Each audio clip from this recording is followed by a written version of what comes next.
Hello friends, welcome to Ultramax education. Myself Kanak. आज की इस वीडियो में आप सभी का हार्दिक स्वागत है। आज की इस वीडियो में हम डिस्कस करेंगे 7वां चरण बिहार शिक्षक नियोजन 2022 के बारे में। जैसा कि आप सभी लोगों को मालूम है कि जो 7th फेज़ की नोटिफिकेशन है वो हमें जुलाई मंथ के एंड तक देखने को मिलने वाली है। जुलाई मंथ के एंड तक उसकी नोटिफिकेशन आने वाली है। तो उसके लिए क्या क्या डॉक्यूमेंट्स चाहिए और वो डॉक्यूमेंट्स कौन कौन से लगेंगे, कहाँ से आपको बनवाना है और कौन सी कैटेगरी में कौन से डॉक्यूमेंट्स लगेंगे, इन सब चीज़ों में काफ़ी सारे लोगों को कन्फ्यूजन रहती है। खासकर जो फर्स्ट टाइम अप्लाई करने हैं उनको बहुत सारी कन्फ्यूजन होती है। एंड स्पेशली विवाहित महिलाओं के लिए जिनकी शादी एक राज्य से दूसरे राज्य में हुई रहती है उनको भी बहुत सारी कन्फ्यूजन होती है कि उनका कौन सा डॉक्यूमेंट्स लगेगा और उनके जो डॉक्यूमेंट्स है किस राज्य के अप्रूव होंगे और वो किस कैटेगरी में अप्लाई कर सकते हैं। तो ये वीडियो आप लोगों के लिए बहुत ही इन्फॉर्मेटिव होने वाली है, तो वीडियो को अंत तक देखिएगा। तो चलिए फिर वीडियो को स्टार्ट करते हैं। जैसा कि आप सभी लोगों को मालूम है कि अगर आप बिहार राज्य में शिक्षक बनना चाहते हैं तो सबसे पहले आपको बिहार राज्य का निवासी होना बहुत ही जरूरी हो गया है, क्योंकि नई नियमावली के अनुसार डोमिसाइल जो नीति है वो लागू हो चुकी है।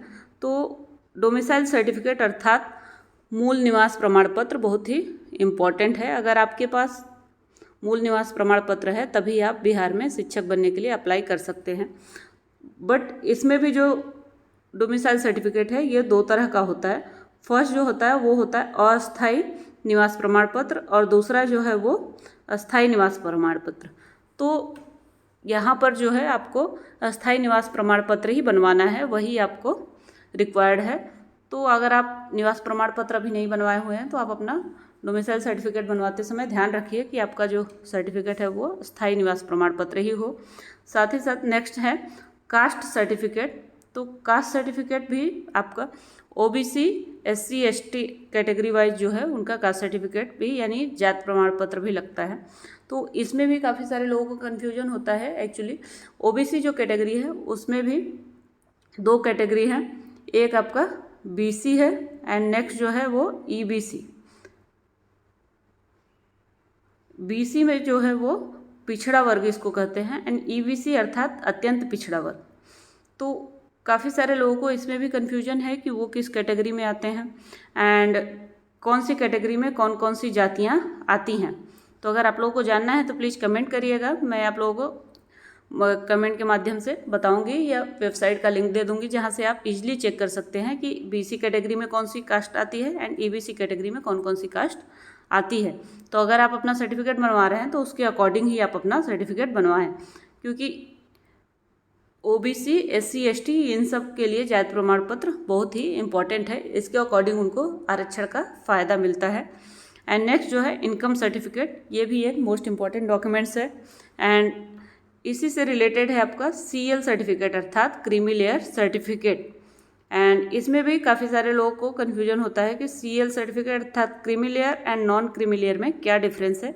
तो जो क्रीमी लेयर सर्टिफिकेट है वो एक्चुअली ओबीसी कैटेगरी के लिए ही होता है और इसमें भी आपका क्रीमी लेयर में अर्थात आपका अगर इनकम 8 लाख से ऊपर है तो आपका क्रीमी लेयर सर्टिफिकेट बनता है एंड अगर आपकी इनकम 8 लाख से कम है तो आपका नॉन क्रीमी लेयर सर्टिफिकेट होता है। तो आपकी जिसके अकॉर्डिंग आपका इनकम सर्टिफिकेट बनेगा तो आप अपने इनकम के अकॉर्डिंग आप क्रीमी लेयर या नॉन क्रीमी लेयर सर्टिफिकेट बनवा सकते हैं।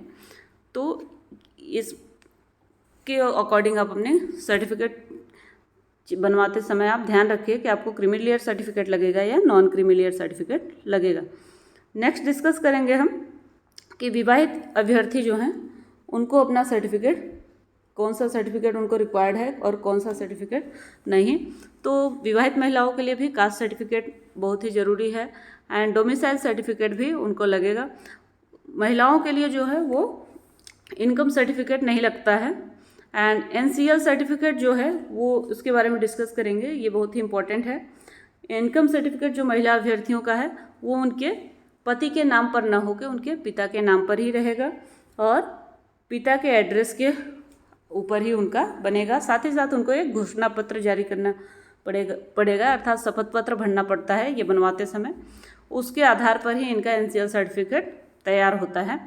तो महिला अभ्यर्थी अगर आप हैं, विवाहित महिला अभ्यर्थी हैं, तो आप अपने फादर के नाम पर ही अपना डॉक्यूमेंट जो NCL सर्टिफिकेट है वो बनवाएं।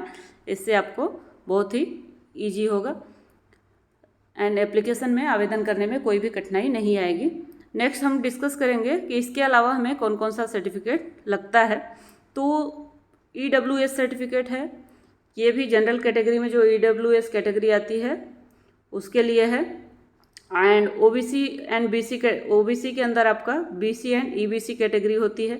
इसके लिए मैंने पहले भी बताया कि अगर आपको जानना है कि BC के अंदर कौन कौन सी कैटेगरी आती है एंड EBC के अंदर, तो आप प्लीज़ कमेंट करिएगा। एंड SC और ST कैटेगरी के लिए हम डिस्कस करेंगे। जो SC और ST कैटेगरी है उनके लिए एक्चुअली जाति और मूल निवास प्रमाण पत्र यही लगता है। और जो ये लेवल है कि इसको किस लेवल का हमें बनवाना चाहिए, तो वो हमें ब्लॉक लेवल पर बनवाना है। ये ब्लॉक लेवल पे आपका होना चाहिए। एंड नेक्स्ट जो है हैंडीकैप्ड सर्टिफिकेट। तो अगर आप हैंडीकैप्ड कैटेगरी से अप्लाई करना चाहते हैं तो हैंडीकैप्ड सर्टिफिकेट भी आप अभी से बनवा लीजिए, तभी आपको इसके आरक्षण का लाभ होगा। साथ ही साथ फ्रीडम फाइटर सर्टिफिकेट जो है, ये भी अगर आप स्वतंत्रता सेनानी के परिवार से बिलोंग करते हैं तो ये सर्टिफिकेट बनवाएंगे तो आपको आरक्षण का लाभ मिलेगा। और इस जो सर्टिफिकेट हमने डिस्कस किया आज की वीडियो में कि कहाँ से बनवाना है, अगर आप लोगों को नहीं पता है तो ये बिहार राज्य की जो ऑफिशियल वेबसाइट है उसका लिंक मैं डिस्क्रिप्शन बॉक्स में दे दूँगी, तो आप वहाँ से जाके इजीली आप ऑनलाइन के थ्रू आप बनवा सकते हैं। तो अगर आपने अभी तक अपना सर्टिफिकेट, इन सब सर्टिफिकेट को प्रिपेयर नहीं किया है तो आप अभी से ही अप्लाई कर दीजिए, क्योंकि ये सब सर्टिफिकेट बनने में थोड़ा टाइम लगता है। एंड इसके अलावा एकेडमिक में क्या क्या सर्टिफिकेट लगेंगे वो मैंने एक वीडियो बनाया है, तो उस पर भी आप जाके चेक कर सकते हैं कि क्या क्या डॉक्यूमेंट्स आपको अभी से प्रिपेयर करके रखना चाहिए। एंड आपको इससे रिलेटेड और भी कुछ भी इन्फॉर्मेशन चाहिए या कुछ भी कन्फ्यूजन है तो आप प्लीज़ कमेंट बॉक्स में कमेंट कर सकते हैं। मैं आपके कमेंट्स के रिप्लाई करने की पूरी ट्राई करूँगी। तो आई होप आप लोगों को मेरी वीडियो पसंद आई होगी या आपके लिए थोड़ी सी भी हेल्पफुल हुई, तो प्लीज़ मेरे चैनल को लाइक, शेयर एंड सब्सक्राइब करना ना भूलें। एंड बेल बटन को भी ज़रूर प्रेस करें ताकि मेरे आने वाले इस तरह की न्यू वीडियो की नोटिफिकेशन आप लोगों के लिए जल्द से जल्द मिल जाए। एंड अगर आप 7th फेज में अप्लाई करना चाहते हैं तो आपके कितने मेगा अंक बन रहे हैं, प्लीज़ कमेंट बॉक्स में कमेंट करके मुझे ज़रूर बताएं। तो चलिए फिर मिलते हैं नेक्स्ट वीडियो में। Thank you for watching this video.